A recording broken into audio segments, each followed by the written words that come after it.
Selena had never liked the dark, but the blackout had gone on for hours, and the city still hadn't flickered back to life.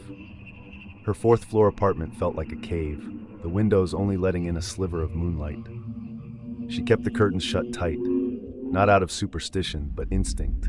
The air was heavy, humid, as if the building itself was holding its breath. No electricity meant no fans, no fridge hum, no background noise, just silence. A candle burned low on the kitchen counter, its flicker warping the shadows. She sipped warm water and checked her phone again, still dead. Her backup battery had mysteriously failed, and she hadn't heard from anyone in hours. The streets below were unnervingly quiet, like the entire neighborhood had vanished. She didn't know why, but she felt watched. The kind of watched you don't see, only feel. At 1:12 a.m., Selena heard the first sound, a faint creak from the stairwell. Not the usual groan of old wood settling, but a deliberate shift of weight like someone pausing between steps. Her building had thin walls and echoing halls, and that noise didn't belong. She moved quietly to her front door, holding her breath as she pressed her ear to it. Nothing. Then another step, this one slower, closer. Her skin prickled. She hadn't seen a soul on her floor all day, and the blackout had made her neighbors retreat into their apartments like moles. But now someone was outside, just lingering. Selena backed away, heart pounding, unsure if she should call out or hide. She didn't move. She just stood in the middle of her living room, barefoot on cold tile, feeling a growing certainty that someone was out there, waiting, listening, and maybe watching her door. She moved quickly but silently, locking the deadbolt and sliding the chain into place. It wasn't much, but it gave her a thin sense of control. The hallway outside remained quiet, but the kind of quiet that buzzed with potential danger. She crept to the window, careful not to disturb the curtain.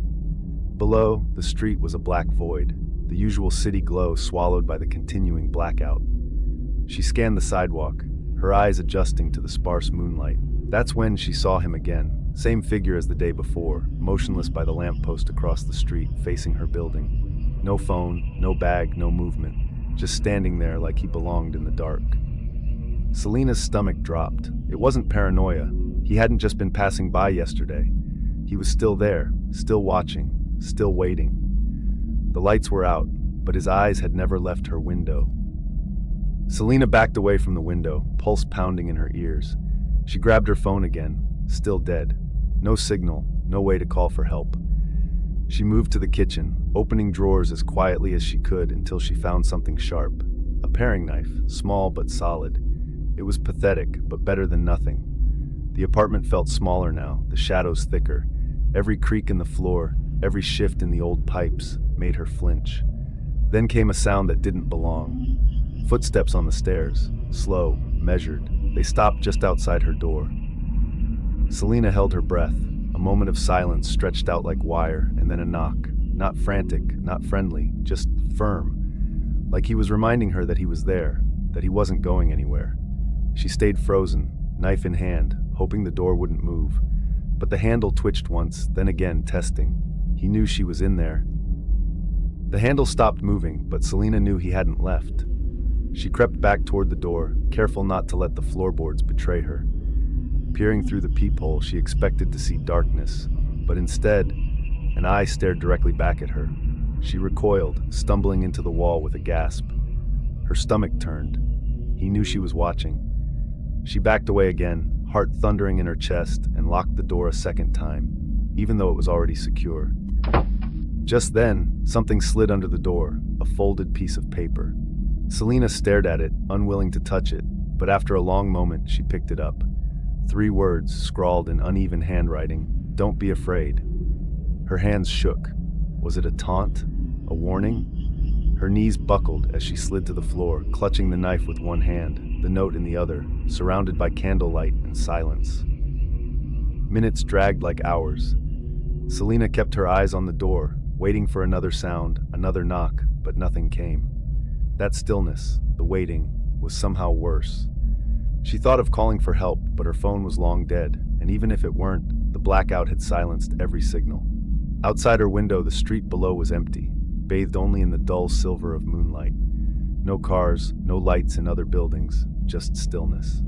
She tried shouting once, just to test if anyone might hear, but her voice felt swallowed by the darkness.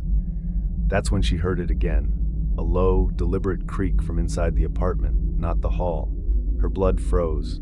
She wasn't alone. The sound had come from the kitchen. Knife still gripped tightly, she rose to her feet and backed into the corner, watching the shadows stretch along the hallway leading into the kitchen. Something had changed. He was in. Selena's breath caught in her throat. She hadn't heard the door open, hadn't heard the lock break, but somehow he was inside. The darkness made it impossible to see clearly, but she could sense movement, a shadow shifting near the kitchen doorway. She stepped backward slowly, trying not to make a sound, her bare feet sticking slightly to the floor. The knife felt useless in her trembling hand. Another creak. Closer this time. She pressed herself into the wall, heart hammering, barely daring to blink. The man's breathing was audible now, slow, measured, almost calm, like he had all the time in the world.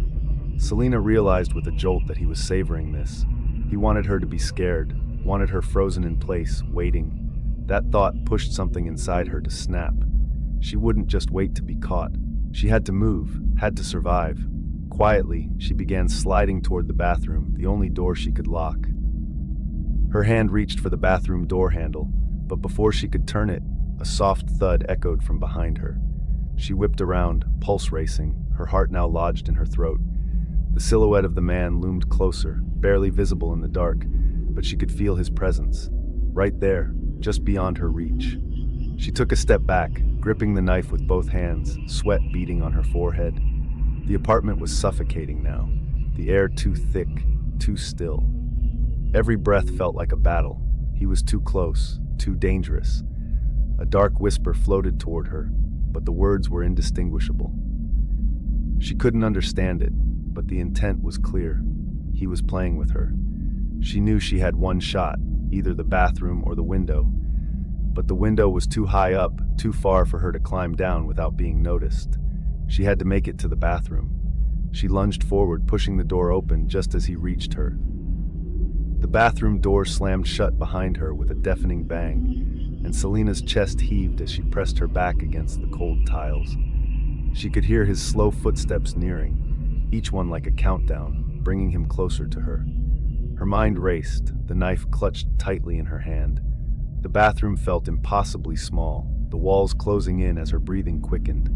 She glanced around frantically. There was no window, no way out, no escape. Her only option was the door, but she couldn't let him get that close. She had to think fast. Her eyes darted to the small ventilation shaft above the sink. It was too small for her to crawl through, but maybe it could provide a distraction. She grabbed the nearby shampoo bottle and threw it across the room, the sound of it smashing against the wall sending him into a brief hesitation. Selena seized the moment, bolting for the door and crashing through it just as he turned the corner. Selena's heart pounded as she sprinted down the hallway, her legs aching, but the adrenaline coursing through her pushed her forward. She knew he was right behind her, his footsteps thudding heavily against the floor. She reached the stairs, the fourth-floor landing stretching before her like an endless maze of darkened space. With a desperate glance over her shoulder, she saw his shadow creeping closer, his figure growing larger. She didn't stop. The building was a labyrinth, but she had to make it to the exit. At the bottom of the stairs, she pushed through the door and stumbled out into the street, gasping for air. The cool night air hit her like a slap, and she didn't stop running until she reached the safety of the nearest streetlight. There in the distance, she saw a patrol car passing, its lights flashing like a beacon. She collapsed into the street, sobbing with relief. It was over. She was safe. Lena had never known quiet like this. The blackout had swallowed Birch Lane 2 nights ago, and not a single flicker of electricity had returned since. No phone signal, no Wi-Fi, no radio, just a dense, pressing silence. She sat cross-legged on her living room rug, a few melted candles pooled on a chipped saucer beside her. Sweat gathered at her neck in the heavy summer heat, clinging to her shirt. She had moved into the corner house only 3 months earlier, drawn by its quiet charm and big windows. After the chaos of her past life, something she never spoke about, peace had felt like a luxury. But now, in the absence of light and connection, the house didn't feel peaceful. It felt detached, sealed off.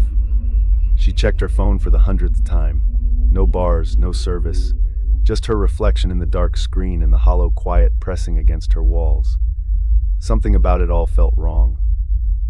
The night outside was thick and unmoving, like a photo that had lost all its color. Lena stood by the window, peeking past the curtain into the yard. The streetlights, usually casting a soft amber glow on the cul-de-sac, were dead. Not a single car moved, not a whisper of a breeze stirred the trees. She strained her ears but heard only the soft creak of the house settling. The neighbors had gone quiet too. No porch lights, no conversations, no barking dogs. It was as if everyone had retreated deep inside, waiting for something to pass. Her fingers toyed with the lock on the window. She double-checked it, then checked it again. Paranoia whispered to her in the dark, telling her things she didn't want to believe. But she pushed those thoughts down. She had candles, canned food, a flashlight with fresh batteries. She was safe. Still, her stomach twisted as she walked down the hallway, locking every door with nervous precision. The sound came just after midnight, sharp, deliberate, and far too close. Lena froze in the hallway, her hand still on the bathroom door. It wasn't a creak or groan from the old house. It was a knock. 3 slow, heavy taps on her front door. She stood motionless, heart hammering so hard she could hear it in her ears. No one had texted or called, not that they could. No warning, no announcement, just those awful knocks. She tiptoed back toward the living room, staying low, ears straining. Another sound followed, a soft scraping, like someone dragging their fingers along the outside wall. Her body tensed. She reached for her phone, knowing full well it wouldn't help, but checked anyway. Still no signal. She ducked beside the couch, heart racing, listening as footsteps moved around the side of the house. Whoever was out there wasn't lost or confused. They were circling. Lena crawled across the floor, careful not to let the wood creak beneath her knees. The flashlight sat on the kitchen counter just a few feet away, but she didn't dare turn it on. Whoever was outside might still be watching through the windows. She kept low, listening. Another knock, this time softer, like they were testing her patience. Then a whisper. She couldn't make out the words, but someone was speaking just beyond the glass. Her throat went dry. She reached the kitchen, grabbed the flashlight, and clicked it on, aiming it toward the back door. Nothing. Just the curtain swaying slightly, as if it had been disturbed. She turned it off just as fast. The risk of being seen was too great. Moving quickly, she slid a kitchen chair beneath the doorknob to barricade it. The front door was next. As she crept forward, she caught movement through the peephole. 2 figures, maybe 3, standing completely still. No flashlights, no words. Just waiting. She backed away from the door, pulse pounding in her throat. 3 of them. She was sure of it now. One lingered near the porch, the others hovered in the yard, their outlines barely visible in the moonlight. Lena didn't recognize them. They didn't look like neighbors. No one moved, no one knocked again. It was like they were waiting for her to slip, to forget to lock one window, to panic and run. Her mind raced. Were they looters? Psychos? Just bored and cruel? She tiptoed toward the hallway closet and pulled out the crowbar she kept from her last move, her only real weapon. It felt small in her hand. She ducked into the guest room and carefully lifted the curtain. One of them was closer now, right beneath the window, head tilted up as if listening. No mask, no hoodie, just a gaunt face staring into the darkness. Her breath caught. He turned slightly, and she saw the edge of a crowbar in his hand too. He wasn't just listening. He was waiting for her to scream. Lena dropped to the floor, her back pressed against the wall, clutching the crowbar like a lifeline.